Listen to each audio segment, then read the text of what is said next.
Hello and welcome to the November's episode of Digging Up Positivity. October and November are traditionally very busy months with all sorts of conventions and events, and boy does it show in our overview. We got a lot of fundraisers for various charities all over the world this time, which brings us to our featurette. Joey G. Bear, our American friend, is one of the wonderful people behind Team Tony, the one that is always working against this dreadful disease, ALS. But first, we have the other charity news, followed by some animation news, including something regarding Disney's Zootopia, and after all the things, we will find out who won that wonderful Tabo Meerkat t-shirt from, I don't know, I'm just a meerkat. But now, on with the show. Last month we already had a little preview of what was to come, but the official numbers sure blew me away regardless. It was in the end that the wonderful people from Biggest Little Furcon managed to raise $21,000 for the Safe Haven Wildlife Sanctuary. Many kudos to you all. This year, one of the biggest events in Mexico, Confuror, was being held online. It was a wonderful festivity filled with amazing colors and amazing characters in honor of Viaje al Mictlan. And during the closing ceremony, I was delighted to hear that they raised about $4,655.69 for the El Cora Crocodile Sanctuary. Be sure to check out their amazing virtual parade with fursuiters all around the world, which you can currently see behind me, and I have provided a link in the corner. During AquatiFur, 594 attendees managed to raise $6,571.52 for the Feathered Friends and Rescue Incorporated, a non-profit organization that has been committed to provide a safe haven for homeless parrots living in captivity. A wonderful charity, and just like they say on the website, don't buy or breed, adopt a bird in need.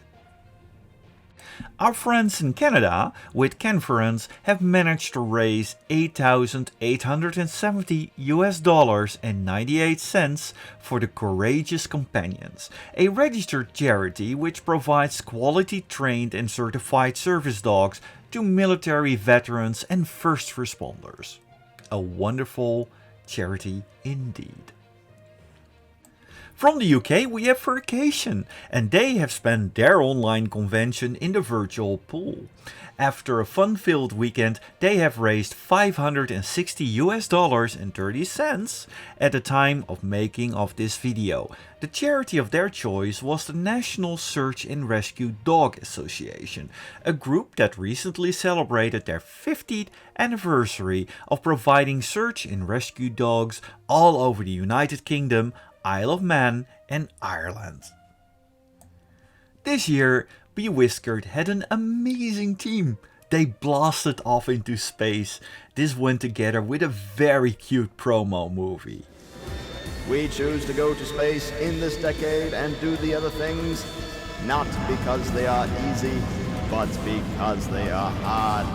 But they also supported Safe Haven for Cats, an amazing organization that helped adopt over 12,100 cats and spayed and neutered over 36,000 more at their low-cost clinic. Every time I hear about it, it warms my heart to see how much Team Tony is still doing for ALS, even during these trying times. One of the driving forces behind this walk is Joey G. Bear, and they all raised $4,185 this month with their walk.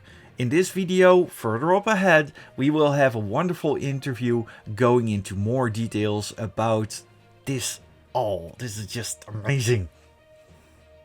The fastest critters in this fandom, TeamFastestFurs, has been raising money for Trans Lifeline, a peer support and crisis hotline for trans folks in English and Spanish. They are active in the US and Canada, providing an essential service for the trans community.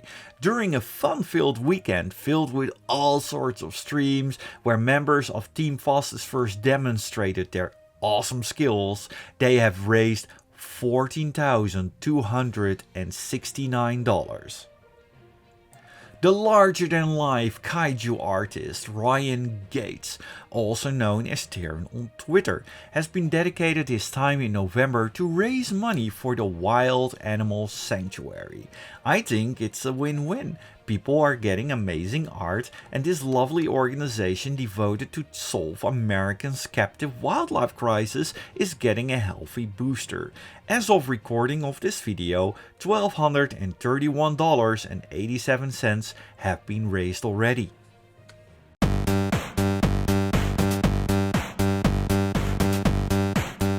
This month, the second track of JonSkey CS, his new album, Don't Give Up, came out.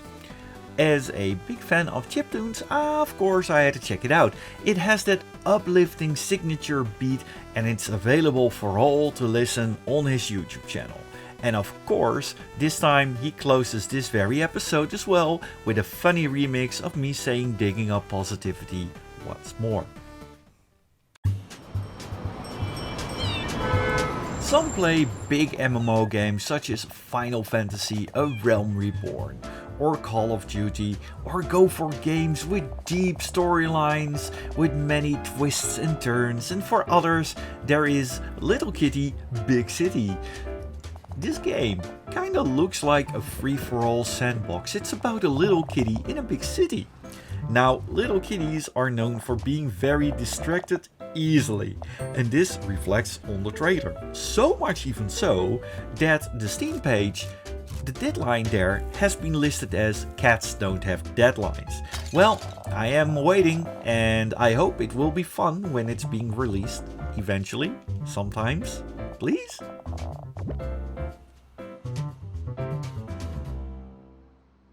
Many within the fandom are familiar with Aggretsuko, the little red panda that found a very interesting way to let out her everyday frustrations.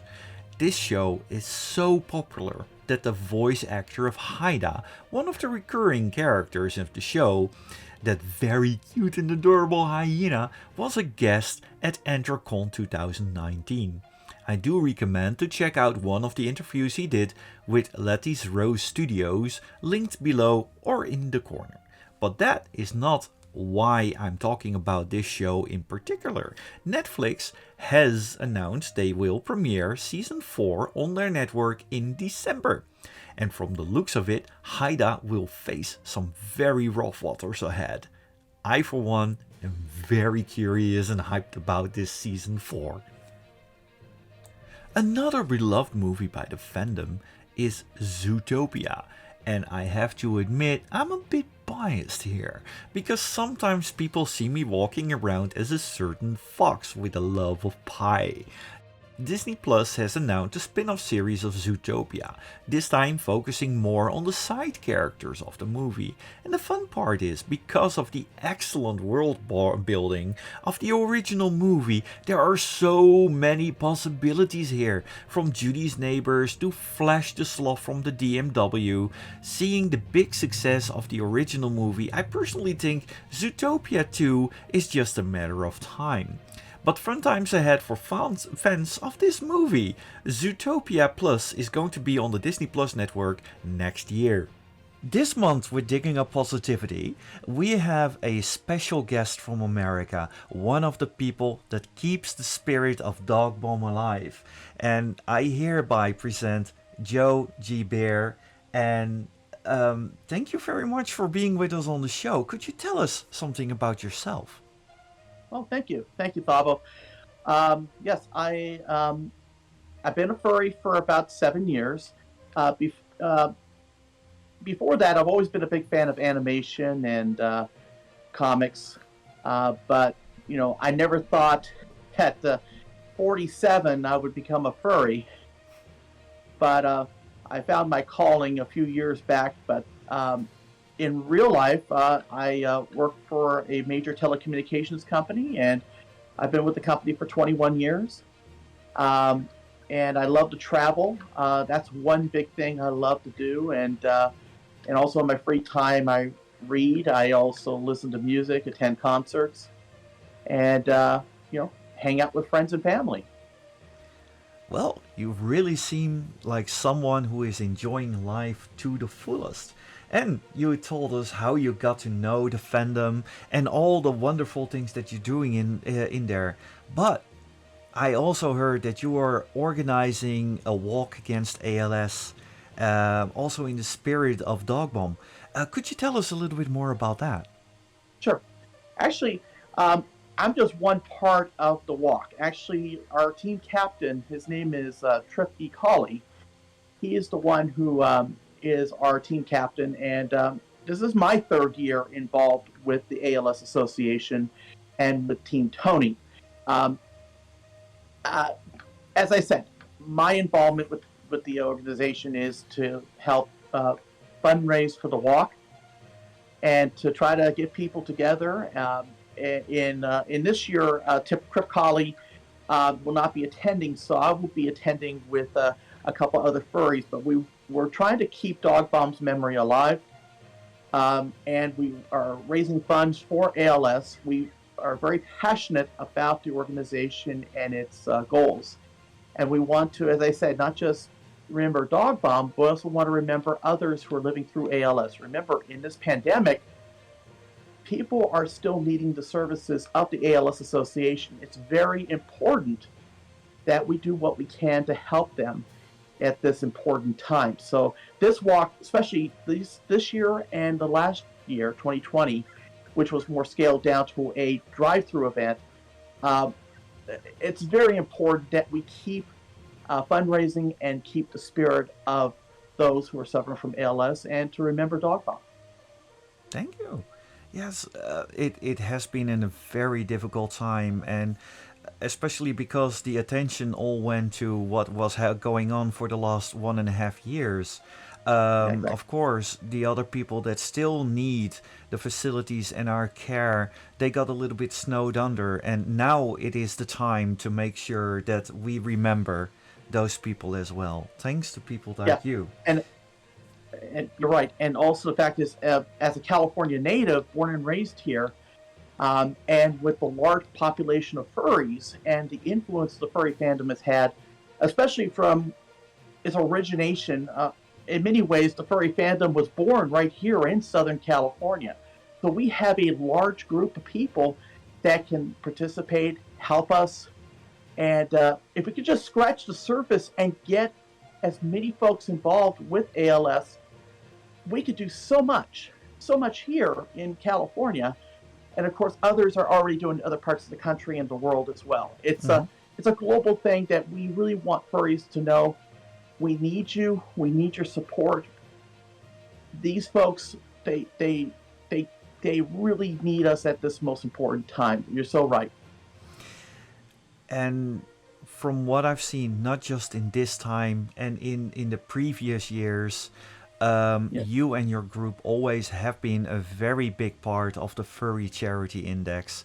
The amount of love that goes to those affected with ALS from the furry community, especially from your end of the woods, it warms my heart. It's so incredibly wholesome.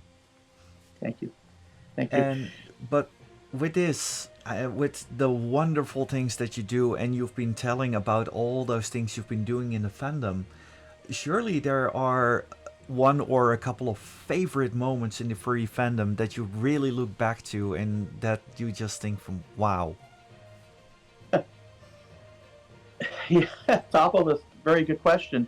For me, of course, the charity work to me is really the most important, but also the fact is, yes, going back before I was doing ALS, before I even got my fursuit, my very first furry convention was CanFUR in Irvine in 2015. As I said, I became a furry in 2014, went to my first convention the next year, and that first convention was interesting. It wasn't so exciting. A lot of furries tell me that their second convention is the one that kind of grabs them. it hooks them in, right? Mm-hmm. For me, my second convention was Furry Weekend Atlanta 2016. I actually have a flag right here. It's a flag that says Camp Furry Weekend 2016. And that con, I was invited to by a friend from Atlanta. And I will talk to you later about how this fandom is so global. I mean, it has allowed me to travel and meet new people. But when I went to Atlanta and I went to FWA, I was like, what is this? I was mesmerized as I was walking through the Atlanta Marquis Marriott. And it's just kind of like that scene, you know, or that lyric in the song Stitches from Fox and Pepper, right? You know, Mm-hmm. you're just can't believe what you're seeing, right? Yeah. All these fursuiters, all these panels, all these events, Mm-hmm. entertainment.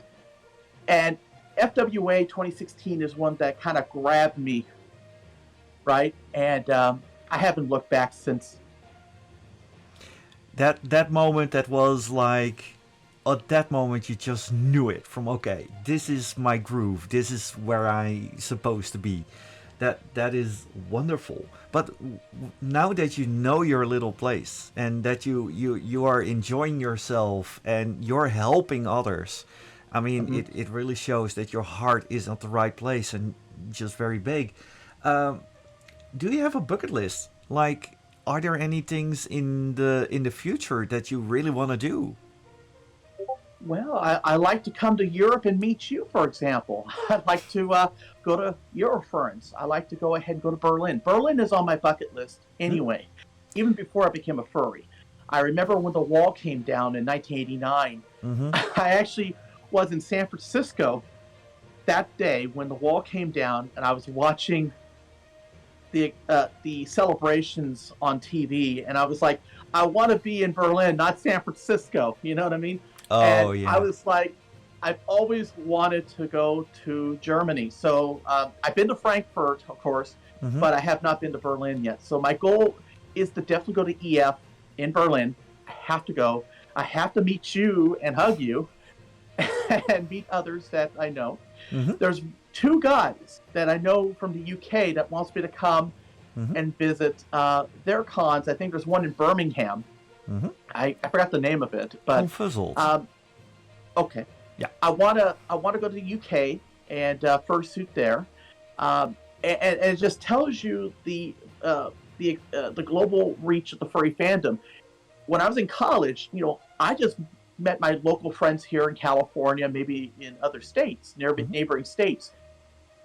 I've made more friends in the fandom globally than I ever made even during college, because obviously it has a global reach. And the fact is, I've learned a lot of new things, a lot of new cultures. And to me, that is the great thing about it. Also, I do want to go to Japan, go to one of the conventions in Japan as well. So there's like 2 or 3 things I want to do in the next few years outside of the U.S. And I'm hoping that I can do that. And I really hope that you are able to go around the world, and I really do look forward to meet you in person as well. This Me too. I can tell you, Eurofurence, it's my home convention. I'm part of the charity team there, and I'd love to show you the sights. Absolutely. Thank you. Thank And- you. With all this, you're someone that sees the world as a global village, as the furry fandom. We're enveloping everything, but everything starts with the beginning, and you had this wonderful, amazing start. Do you have any recommendation to new people in the fandom or in general? Well, that's a great question, Babo. And the fact is, for me, any suggestions? I would say yes. If you wish to join, you know, everyone's welcome to join the fandom, and everyone really can be a furry just like that. If you're a fan of animation, a fan of comics, a fan of cosplay, you're already pretty much a furry. It's just you just have to say it out loud. But you know, local fur meets, meeting new friends, going to maybe your local convention. You know, small things that start like that can pay dividends. And the fact is, I suggest for new furries also think about dividing your time, of course, it's good to have fun, go to conventions, fur meets, but also pick a charity, pick one thing that you want to do. If it's just once a year, like I do ALS, once a year, pick something that you believe in. The March of Dimes, the American Cancer Society, you do the Relay for Life. Do something to give back to the community. To me, what brings my fursuit to life is not just going to cons and being with friends and enjoying myself. It's also giving back to the community. I really do believe, Thabo, more than anything else, you want to do charity work and give back to your local community. It pays off in dividends. I cannot stress that enough. Oh, yes. And you don't really need to have a fursuit in order to help the charity. You can also, behind the scenes, like people that make sure that you can perform, people that take lovely photos, people that explain and educate the people that are visiting the charity. There are so many ways that you can support your local charities, and even every minute donated in free time is something that will come back tenfold to you. Exactly.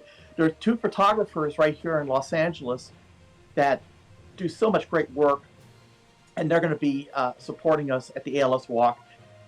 You don't have to have a fursuit to be a furry, of course. The fact is, a lot of people don't, but still, they're very important. We need them. We need their support, and just to have your presence at a charity event means so much. And also, I have a couple handlers that are going to keep me looking good, keep me bring me water and keeping me quenched, my thirst quenched. So the thing is, these small things make a big difference, and that is very appreciative. As I say, for new furries, kind of divide, have fun, go to conventions, go to fur meets, meet friends, but also pick a charity that you think that would be important to you and your community, and follow through on it. Yeah. Because trust me, people will look at that and say, you know what? He's a good furry. He's a good guy. He's doing the right thing. Absolutely. And I think that this is a wonderful note to end this interview on. Thank you. All right. Thank you very much. The information about the walk on November 13th you can see in the screen and will be in the description below. And have a lovely one. Bye-bye. Love you, Paul. Yes. Bye. Cheers. Thank you so much for sticking with us till the very end. Time to announce the lucky winner of the I don't know, I'm just a mere cat t-shirt found on my Artwork Tee webshop. Blaze the Firefox. Please do use the form below and send me your details so I can verify them. You have up to December 31st to respond. In December, we will have a big rundown of all the charities this year. If you know of any in your neighborhood, no matter the size, please let me know in the comments or submit one in the form listed in the description. The big video featuring all these amazing fundraisers and events will be published shortly before Christmas. I would like to thank you all for watching, and I would like to thank these people in particular extra, sponsors of the show through Patreon and Subscribestar. Cosmic with a K, Els Dekkers, Falconeo, Hanzana, Ishnula, Kitako, Tantru McNally, Taros and Scorchaser. Thank you all so much, and see you all around, and remember, stay awesome and all the hugs. Ding ding ding positivity ding ding ding ding ding ding ding ding ding ding